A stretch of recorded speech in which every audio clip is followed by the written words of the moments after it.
एक बार की बात है।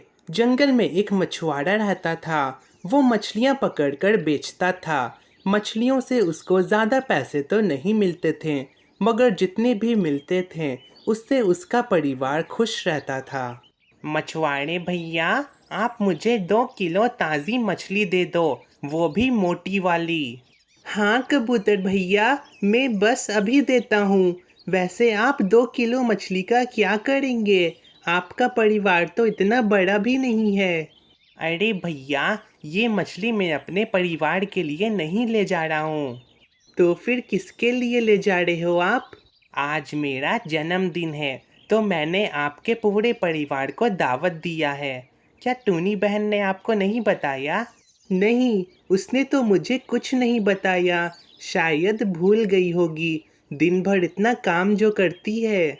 आप और टूनी बहन दोनों बहुत मेहनती हैं। आपके परिवार को किसी की नज़र ना लगे।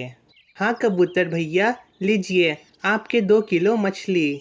तुम्हारा शुक्रिया भोलू भैया। आज रात मेरे घर दावत पर ज़रूर आना।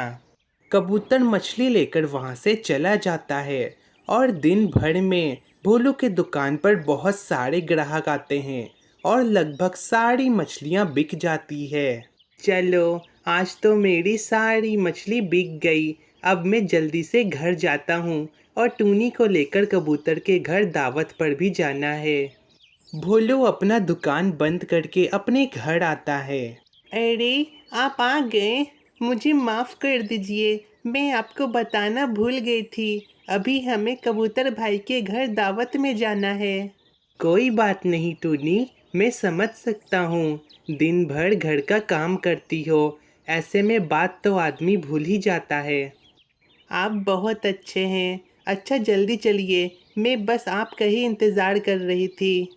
क्या सिर्फ हम दोनों जाएंगे? हमारे बच्चे कहाँ हैं?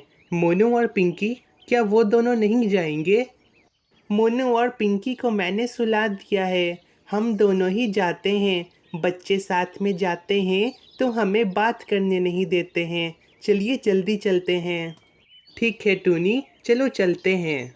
टूनी और भोलू दोनों कबूतर के घर आते हैं उसके जन्मदिन के दावत में। कबूतर भैया, कबूतर भैया, दरवाज़ा खोलें, हम दोनों आ गए हैं। दोनों घर के अंदर आते हैं। अरे कबूतर भैया, बाकी सब कहाँ हैं? यहाँ तो सिर्फ हम दोनों हैं। वो क्या है भोलू भाई कि मैंने किसी को दावत नहीं दिया, सिर्फ आप दोनों को दिया है। क्यों कबूतर भाई, आपने बाकियों को क्यों नहीं बुलाया? सब आते तो हम सब खूब मस्ती करते। नहीं टूनी बहन, सब आते तो घर गंदा हो जाता, इसलिए मैंने सिर्फ आप दोनों को बुलाया है। और वैसे भी आप दोनों ही तो मेरे असली परिवार हो, आप दोनों को तो बुलाना ही था। तुम्हारा शुक्रिया कबूतर भाई, हमें अपने दावत में बुलाने के लिए। कोई बात नहीं भोलू भाई, चलिए अब हम सब केक काटते हैं। हमें देरी नहीं करनी चाहिए। हाँ हाँ, चलिए केक काटते हैं। अब कबूतर अपने जन्मदिन का केक काटता है और सब खूब मस्ती करते हैं। मस्ती करते करते रात ज़्यादा हो जाती है। भोलू, भोलू सुनिए, रात ज़्यादा हो रही है। हमें अब घर चलना चाहिए। घर पर हमारे बच्चे अकेले हैं। हाँ टूनी, तुम ठीक कह रही हो। अब हमें घर चलना चाहिए। मैं कबूतर भाई को बोलता हूँ। अरे क्या हुआ? आप दोनों क्या बातें कर रहे हैं? इधर आइए, अब हम सब साथ में बैठकर खाना खाएंगे। मुझे माफ़ कर दो कबूतर भाई, मगर अब हमें घर जाना होगा। रात ज़्यादा हो गई है। रात ज़्यादा हो रही है तो क्या हुआ? आराम से घर जाइएगा। कौन सा आप दोनों का घर दूर है? बात दूर की नहीं है कबूतर भाई, घर पर हमारे दोनों बच्चे अकेले हैं, इसीलिए हम दोनों घर जाना चाहते हैं। मैं आपकी मजबूरी समझ सकता हूँ। ठीक है, आप दोनों घर जाइए। मैं आप दोनों का खाना पैक करके दे देता हूँ। आपका शुक्रिया कबूतर भाई। अब भोलू और टूनी अपने घर के लिए निकल जाते हैं। आज कबूतर भाई के दावत में बहुत मज़ा आया। कबूतर भाई सच में बहुत अच्छे हैं। तुमने सही कहा, कबूतर भाई बहुत अच्छे हैं। उन्होंने हमारा खाना भी पैक करके दे दिया। दोनों ऐसे ही बातें करते हुए जाते हैं कि तभी उन दोनों को काला कौवा देख लेता है। ये गरीब मछुआरा कितना खुश होकर जा रहा है, और एक मैं हूँ जिसके पास पैसे तो बहुत हैं मगर खुशी नहीं। इन दोनों को देखकर मुझे बहुत गुस्सा आ रहा है। काला कौवा उन दोनों से खूब जलता है और अब दोनों घर पहुंच जाते हैं और फिर दोनों अपने बच्चों के साथ सो जाते हैं। और अगले दिन भोलू के दुकान पर कालू कौवा आता है। कौवे भाई, आप यहाँ बताएं, आपको कौन सी मछली चाहिए? बकवास बंद करो। मैं तुम्हारे छोटे मोटे दुकान से मछली नहीं खरीदता हूँ। मैं बस कुछ पूछने आया हूँ। हाँ हाँ, पूछिए कौवे भाई, क्या बात है? कल रात को मैंने तुम दोनों को कहीं से आते देखा था। ओह, कल रात को तो मैं और टूनी कबूतर के घर दावत में गए थे। हम दोनों वहीं से आ रहे थे। दावत? कबूतर ने मुझे तो दावत में नहीं बुलाया। मैं सबको बुलाता हूँ मगर मुझे कोई भी नहीं बुलाता। नहीं नहीं कौवे भाई, ऐसा नहीं है। कबूतर भाई ने सिर्फ मुझे ही बुलाया था और किसी को नहीं बुलाया था। बस तुमसे यही पूछना था। अब मैं चलता हूँ, तुम्हारी मछलियाँ महक रही हैं। कालू कौवा वहाँ से चला जाता है और एक पेड़ पर बैठकर रोने लगता है। देखो तो, ये गरीब होकर कितना खुश है।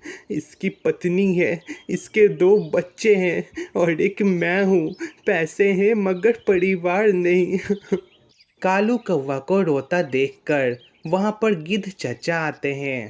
अरे क्या हुआ कालू, तुम रो क्यों रहे हो? सब ठीक तो है ना? सब ठीक है गिद्ध चाचा, मगर सब होते हुए भी मेरे पास कुछ नहीं है। तुम कहना क्या चाहते हो? मैं समझा नहीं, ठीक से बताओ। देखिए ना, भोलू चिड़िया गरीब है मगर वो हमेशा खुश रहता है, और एक मैं हूँ, मेरे पास बहुत सारे पैसे हैं मगर मैं बिल्कुल भी खुश नहीं हूँ। बस इतनी सी बात? मुझे तुम्हारी समस्या समझ आ गया। तुम्हें भोलू से जलन हो रही है ना? हाँ, आप बिल्कुल सही कह रहे हैं। मुझे उससे जलन हो रही है। मैं भी चाहता हूँ कि मेरे पास भी मेरा परिवार हो। गिद्ध चाचा कालू कौवे को तीर और धनुष देते हैं। ये लो। अरे गिद्ध चाचा, आप मुझे ये तीर क्यों दे रहे हैं? तुम्हें भोलू से जलन हो रही है ना, तो लो और भोलू को मार दो, फिर तुम्हें उससे जलन नहीं होगी। ज़्यादा सोचो मत, ये अच्छा विचार है।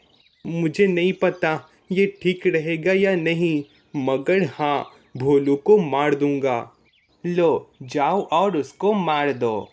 कालू कौवा तीर और धनुष लेकर भोलू के दुकान पर आता है।